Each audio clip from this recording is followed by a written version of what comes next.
Oh boy. Welcome to the Step Over podcast. My name is Josh Lemoyne. I'm really excited about my guest today. She co-hosts one of Canada's best sports shows, She's Got Game, which you can listen to every week in Ottawa on TSN 1200 and it streams as a podcast on your favorite podcast platforms. My guest is Michaela Schreiter. Michaela, welcome. Thank you so much for having me, Josh. I'm happy to be here.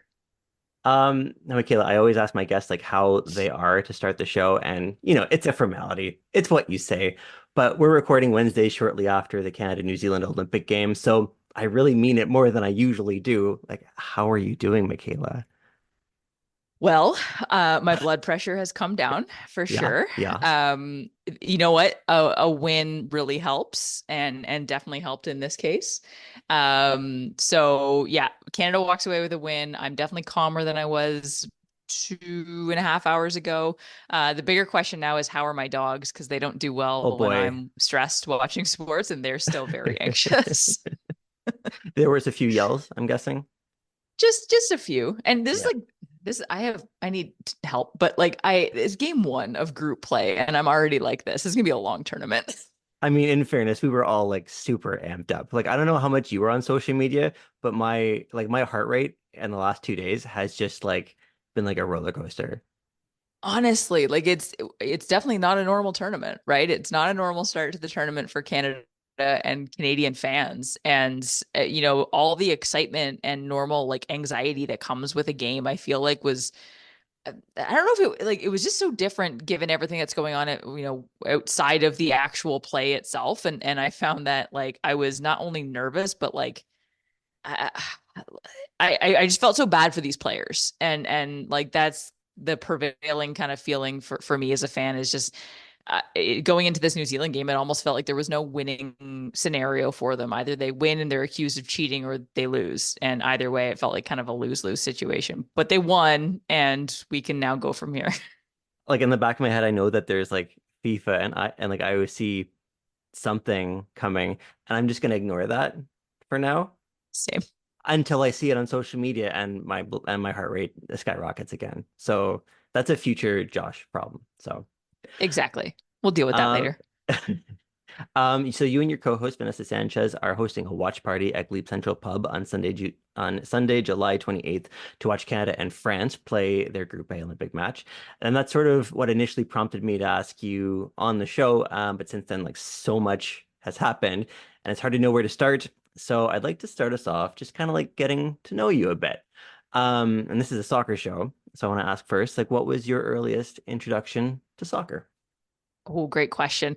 Um, so I'm a hockey player. I grew up playing hockey, but I did play like most young Canadian kids. I did play soccer because it was the easiest one for my parents just to plot me in. I played till I was about 13.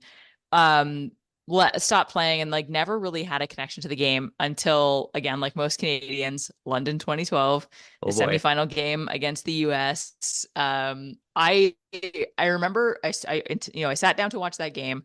I was familiar with Christine St. Clair, but like really didn't follow soccer all that closely outside of that. And when that game was over, not only was I willing to like ride at dawn for both Christine St. Clair and this team, but I was a massive fan. Like I fell in love with the game, like over in the course of 2.5 hours or however many years that game took. And we all remember, it was a very traumatic experience. I think fans are brought together by trauma, and that was certainly my experience. But honestly, ever since then, I've fallen in love with the sport. And I'd say in more recent years, like obviously I followed Team Canada very closely into the Rio Olympics and obviously Tokyo. But in the last 4 or 5 years, it's gotten so much easier to watch women's soccer, be it the NWSL or the WSL in Europe. And so I've been able to watch a lot more club play, whereas I used to just kind of follow the country tournaments or international tournaments. And so I feel like in the last 4 or 5 years, like I've just really fallen in love with the game, and like my schedule is based around soccer, especially in the WSL season. Like every Sunday morning, I'm watching soccer with my coffee, and yeah, just like I honestly have fallen completely in love with the game in the last couple of years. Well, I'll be joining you for the next season because Crystal Palace got promoted, so I'm going to be in Yes. WSL action as well. I'm super psyched about that, and so they'll be a lot easier for me to see now. So, Yes. uh, so you co-host She's Got Game. How long has it been now that you've been doing that show? Yeah, so I've been doing She's Got Games since 2021. It was the brainchild of my former co-host Robin Flynn, who's based in Montreal.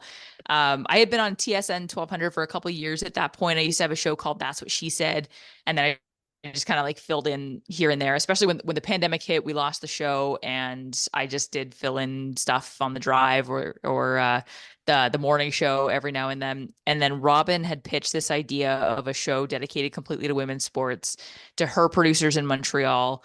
And they kind of did a call out to see who, if there were any potential co-hosts out there. And they reached out to my boss, JR, and he asked me if I would be interested. And I said, yes, absolutely. Um, so we started that in, I think it was June of 2021. And then Robin went on maternity leave just under a year later. And so Vanessa came in as what was supposed to be a temporary co-host. And then Robin ended up not coming back. She decided not to. And so Vanessa stayed on permanently. We still have Robin on from time to time. She's still very much a member of She's Got Game. But it's been me and Vanessa now for just over 2 years, I think. And Vanessa and I know each other really well. We actually worked together at the Ottawa Hospital up until recently, and we're very good friends. So we got to do this kind of side hustle together, and yeah, we really enjoy it. Was broadcasting like always something that you wanted to do? Yeah, kind of. Like I went to school for communications and I left the door open a little bit. I think when I started, I wanted to get into journalism and then kind of figured out it may not be for me. Not to date myself, but I was in school in like I think it was like 2007 to 2012.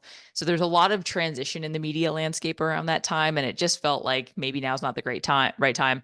And I really liked media relations, so I wanted to go into that. But I always loved broadcasting. I always loved sports radio. It's what I grew up listening to, right? And I started writing for a Sens blog when I was in college, just as like a way to get my writing out there and get more experience covering sports. And long story short, that ended up with me getting a chance to go on TSN 1200 to talk to Ian Mendez on a show that he had called Advanced Chats. And Ian Mendez is one of my favorite people on the planet, and a huge champion of getting more diverse voices on the air, and he's really great at giving young people chances and experience, and there was something, for whatever reason, he decided to do that for me, and he advocated for us to get a show, and we did, and yeah, been on the air ever since. Awesome. Like, are there any broadcasters, especially being on the radio, like, are there any broadcasters that you like? I'm not sure, like, emulate is the best word, but like who you admire and I like to be like maybe you appreciated their style or and like maybe you wanted to like approach it with like their style. That's a great question. I've always loved Ian. Like I said, I'm a number one. I'm the like president of the Ian Mendez fan club. So I always loved his. He's incredibly knowledgeable and very very good at what he does. But I loved his approach on the air, where you could tell he had so much respect for his listeners, and he used to say to me all the time, like, the listeners know more than I do, right? Like, he wanted to give a voice to the listeners. He always wanted to make sure that their perspectives were seen and heard. So I really appreciated that. Someone who I absolutely love, and it may come as a shock to those who know that I'm a Sens fan, is Steve Dangle. I'm a Oh, huge fan of the interesting. Steve Dangle podcast, right? I know a lot of people don't expect it. I'm a huge fan of the Steve Dangle podcast. And I think what I really liked about him is, and he talks about it a lot, like, he's just himself. He's very much himself in his broadcast. He doesn't hide the fact that he's a fan, obviously. And he talks a lot about how, like, one of the, key turning points in his career was when he just realized that if I'm myself, I'll have more success because that's all I know how to be, kind of thing. And that's something I've always tried to have a little bit of in my broadcasting, in that, like, I don't want to hide the fact that I'm a fan. Like, I am a fan of certain teams, and yeah, I'm going to be objective when I need to be, but I'm also, I think it's fun when I mention that I'm a huge fan of the Seattle Storm, or I'm stressing about Canada winning 2-1 over New Zealand in game one of group play. I think that when I showcase that side of me, and I'm not just like, head down and objective broadcaster, I think it connects to the fan and the listeners a little bit more. And I think that's one thing Vanessa and I do really well. We have a great chemistry and we joke around and we show our personalities. And I think that that's such a key point or key part of broadcasting that a lot of people, it takes years to actually learn that because you just want to be a professional. You want to get the facts right, which is obviously very important. But I think where I started, just embracing who I was and being more myself is where I think I got a lot better in terms of my broadcasting career. Is that like a hard like barrier to get through, like to kind of like to be yourself when you're broadcasting? Because even even right now, like with me to you, I'm feeling like I'm in interview mode. I'm not necessarily like in 100% Josh mode. I'm like in interview mode. I'm like interview Josh right now. So like I don't feel like I'm necessarily 100% me. Like is that like do you find that as a hard thing to get past? Yeah, I think it definitely takes time, especially earlier on. Like everybody is the same way. Like, you can be incredibly knowledgeable and articulate on a topic, and then someone puts a mic in your face or a camera in your face, and it just goes dark.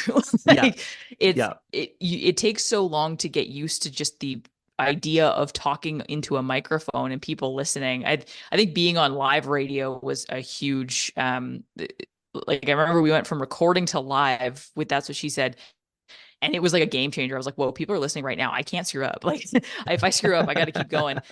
And you're so focused on like My just heart rate getting is it right. Yeah, my exactly. my heart rate is racing right now. Yeah. Oh yeah, it's so intimidating. You're so focused on getting it right. You're so focused on like being smart and knowledgeable so that no one can call you out for not being that you forget to be yourself. So I think it just takes time, and it takes JR at TSN 1200 always says it takes reps. Nothing will give you more experience or practice than just reps of being on the air. So it's definitely a lesson I learned over time, and it's something I think I'm still learning. Like, yeah, when I interview people, I go into like interview mode and I'm very professional, and like trying to show your personality there can be a little tough. So it's an ongoing process. Right on. Okay, so let's talk Olympics. Yes. And maybe let's start with Canada, New Zealand. So for us, as we're recording right now, finished less than 2 hours ago, is real fresh. How are you feeling after that first New Zealand goal?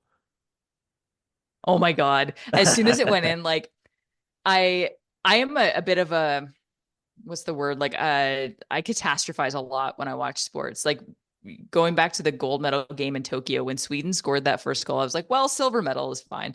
Fine. And it was like so early on. So when New Zealand scored, I was like, oh no, we're gonna lose this first game. And as bad as it is, the first thing that went through my mind was like, people are gonna say we can't even cheat, right? like, I thought like that you too. get caught. Yeah, Oh, you get caught with a drone above their practice, and then they oh still my beat God. you. Like, Yeah. and it did kind of feel like there was a no-win scenario for Canada in here, because if they won, people would just say they cheated, and if they didn't, they didn't. So when New Zealand scored, I was like, oh man, like this is going to be bad. But Canada's really like the one thing about the Canadian women's soccer team that I often forget, again because I'm a stressy fan, but like they are so good at coming back from deficits, especially if it's only one goal. I feel like if you're 2 goals up on Canada, the game's pretty much done. They're not a high scoring team.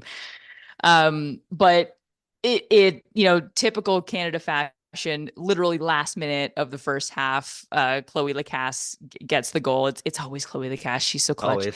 Always. And so I felt as soon as that goal went in, I was a lot better. They were. I felt like in the first half they definitely were dominating possession.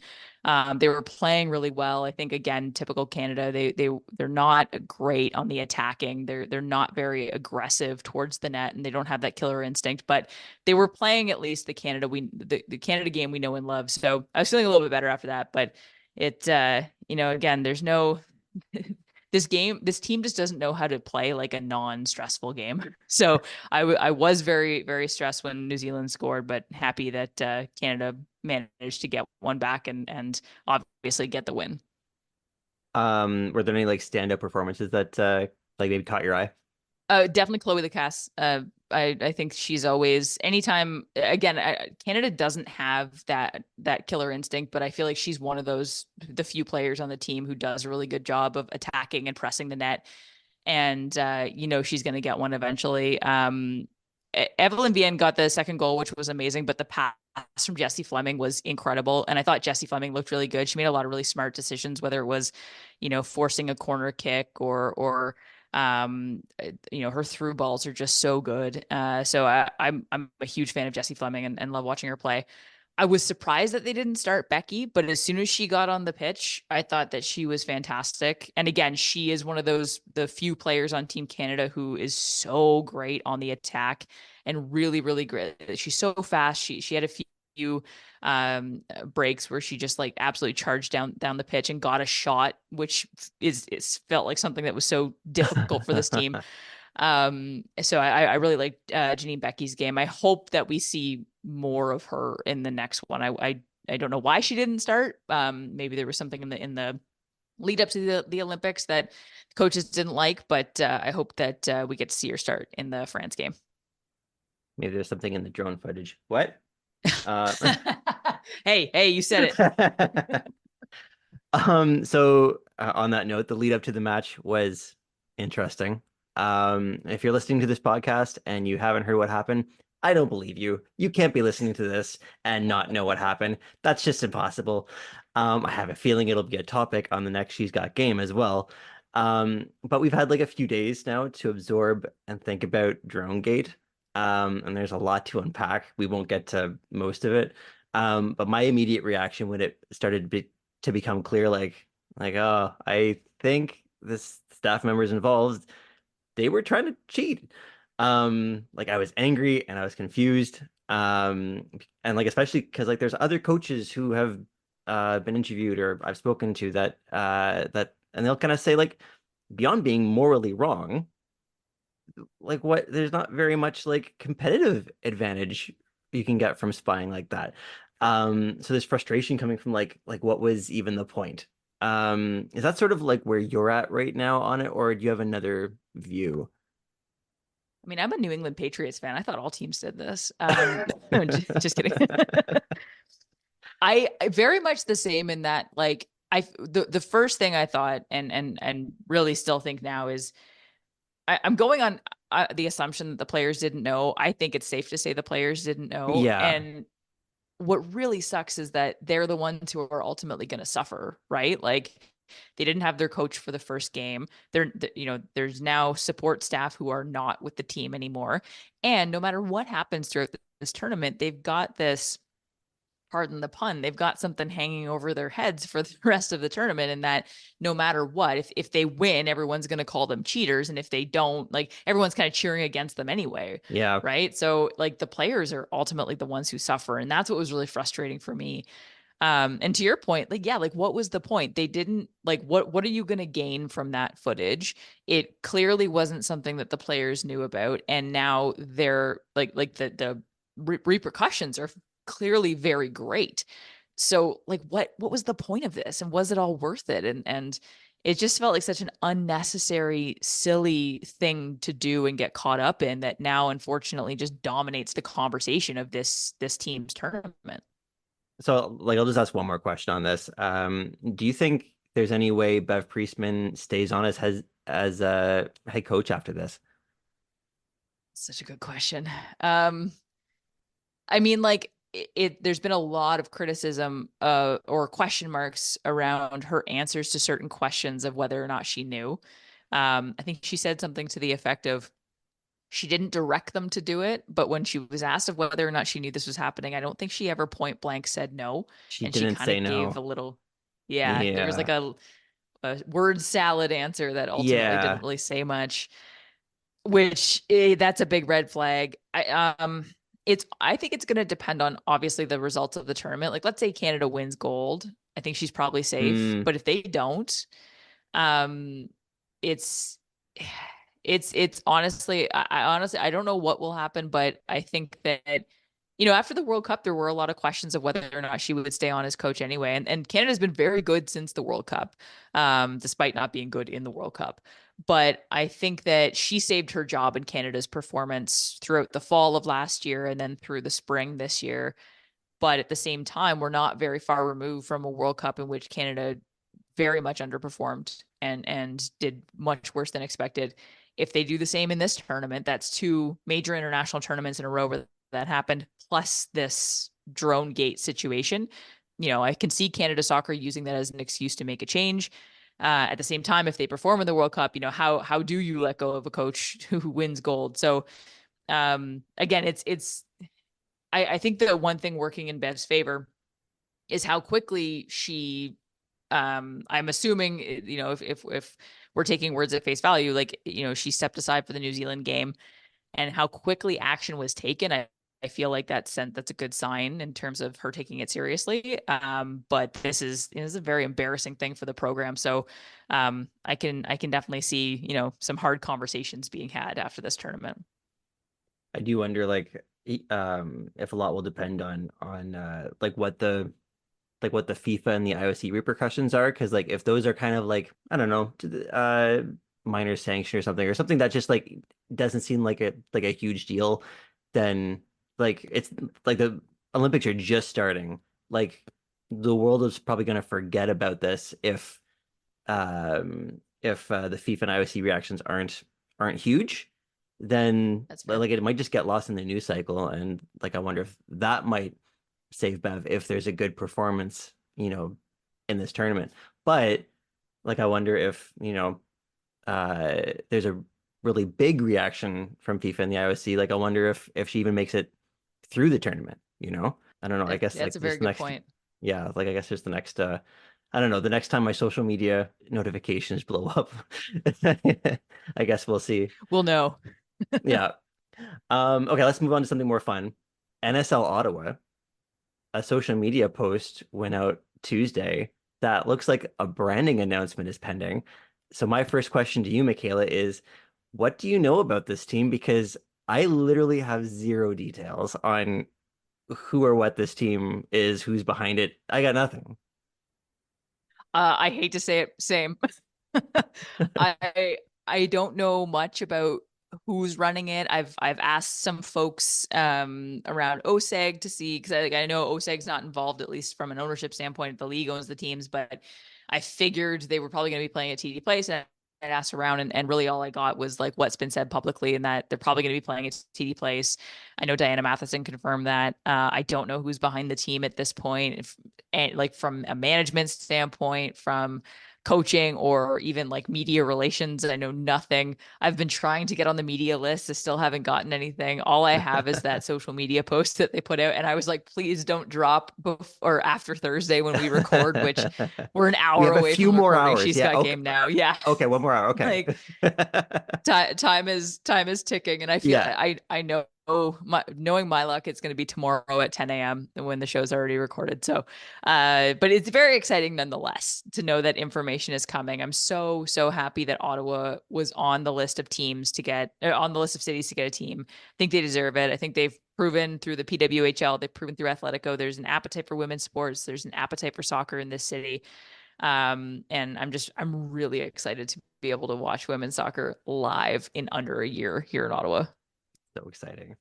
The Ottawa Fury were a legendary women's team. And like so many national team players, I think Diana Matheson too. So many national team players, both like for Canada's team and teams around the world, played for the Fury. Would you like to see that team name come back, or just for the historical value, or would you prefer like a brand new name? That's a good question.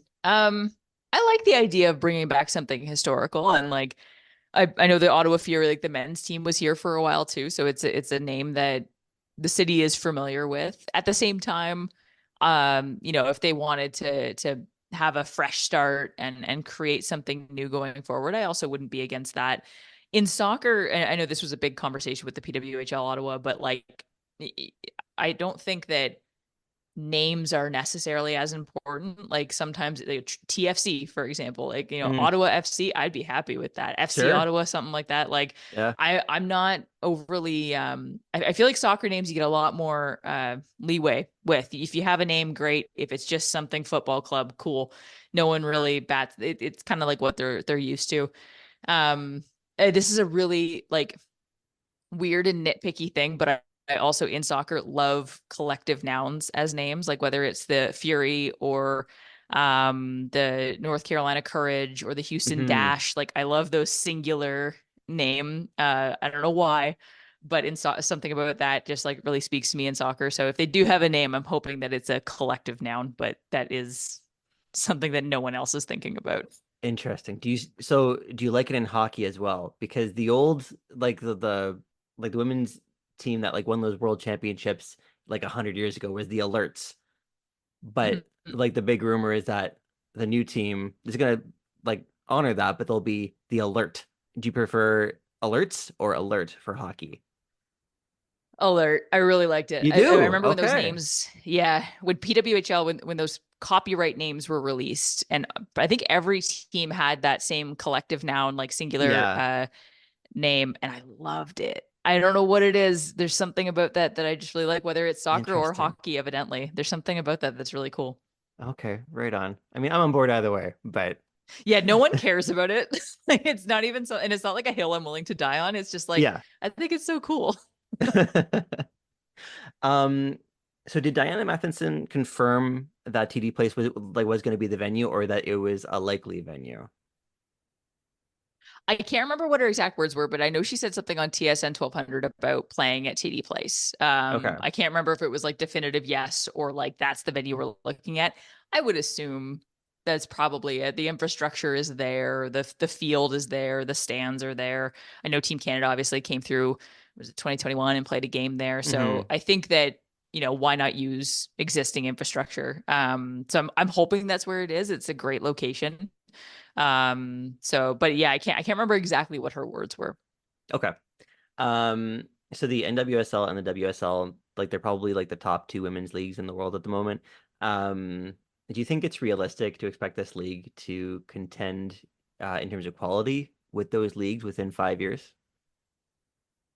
Ooh. I do think so. I think that they, much like the PWHL, like they seem to be doing starting from a point of learning from the mistakes of the years of the leagues past. And, with someone like Diana Matheson who's got as much experience as she does, and the NWSL is as great as they are, like they've had a lot of lessons learned in the last couple of years, especially around protection of players. And I know that's been something that's really important to the NSL. Fair pay of players. I think all of that they wanted to make sure they weren't starting and then growing from. They were going to have actually like livable salaries and pay their players fairly and treat them like professionals, something that the PWHL has taken very seriously. And I think when you start from there, when your athletes are treated like professional athletes, the quality only the quality shows, right? They're able to play at their best. The quality of the football is going to be better when the marketing resources are put into it. The fans come out, the broadcasting contracts come out. I think in talking to Diana Matheson, I know that they've looked at the PWHL a lot in terms of what they've done, and there's definitely not they're not without the growing pains in the PWHL. But for an inaugural season, it was hugely successful in terms of viewership, in terms of attendance, broadcasting deals, sponsorship, social media, all that. So I think that given where they're starting from, I think it's absolutely realistic to think that they would contend with the existing leagues. I think it was so key for the PWHL that I think like one of the best things they did, and I think it really um played a big role in like Ottawa being so successful. Like I've always thought that Ottawa responds really well to big leagues, and I think the Mm. PWHL did a really good job of you presenting itself as a big like as a big time league, like big time sports. This is professional. The production value on the broadcast and everything so good. The in-game experience so good. Um, and like especially in a town like Ottawa, I think that fans here respond well to that. Um, uh, and it looks like that's sort of what like what the NSL seems to be doing too. Like they're going big or going home. That's a really Um, good point. I feel like a lot of people look at Ottawa for whatever reason. They look at Ottawa as this like small market. I know in the NHL, for example, we're a small market, but like you're right. If the quality is there, Ottawa fans show up, and that's exactly what we saw happen in the PWHL. Ottawa fans are known as like the best fans in the league, and that's amazing when you consider people were surprised that we were even on the list of cities. So, I think that exactly right. Like you act like a big league, you treat your players like professionals, you market it like it's a big league, and I think the dollars and the people come in from there. in terms of where the players are going to come from, like there's international players, especially Canadian players. They're kind of dispersed right now. Like I think there's a big push to bring a lot of them home. Um, uh, but there's also like really, really good young players who are in college or they're going to college. Um, do you think we can expect like a lot of U Sports or like NCAA players to either just not go to college or come or like leave college early to start a pro career? Ooh. I mean, it's definitely, having an option, another option available to Hmm. you. If whether you're in college or just finishing your college career, I think it's very enticing. We've seen the NWSL seems to be a big trend, at least in the last couple of years, where they're finding like teenagers and getting them before they even go Like young to teenagers. yeah, like every year it seems they're breaking records with like, Olivia Moultrie is the youngest person to Yeah. sign, and the next year it was someone else. And so I don't know about getting them, before college, but I do think that what they do offer is like another option for when either soccer doesn't seem to be that same college draw that hockey and basketball are, where players Mm. want to finish their career there. I feel like a lot of soccer players leave college early. But I think that the NCAA and U Sports is definitely something the NSL is going to have to look at, given that there is so much competition both in Europe and North America for other players. So I think that there's a lot of options there for them, and I'd be interested to see how they're going to approach that. Now we're running out of time because I refuse to pay for Zoom. Um, Good for you. so the watch party coming up to watch the next women's team match against France. It sounds like there's some added fun lined up. Can you tell us a bit about what you've got planned for Sunday at Glebe Central Pub? Yes, so we're working with the Voyageurs and the Capital City Supporters Group, who they're the experts when it comes to running watch parties. So we're just happy to be working with them because I know that they've done this many, many times before. So yeah, we're going to be working with them. We've got some trivia maybe lined up for halftime or Okay. throughout the game. We've got some prizes. Vanessa and I will obviously be there, and like I said earlier, I'm a stressed sports fan. So if the idea of enjoying a couple beverages while watching soccer and watching someone just absolutely lose their mind at soccer appeals to you, please come out. We would love to see you. I think it's just we want to meet other soccer fans and interact with other soccer fans in the city. So we're really looking forward to meeting some folks and enjoying some Olympic soccer together. Nice. Okay. So lastly, I just have a few quick short answer questions for you, if you don't mind. Of Okay. course. Who is your favorite athlete as a kid? Favorite athlete as a kid was Haley Wickenheiser. Okay. Who's your favorite current Canadian national team player? Oh, favorite current player? Oh, it's a toss up between Janine Becky and Jessie Fleming.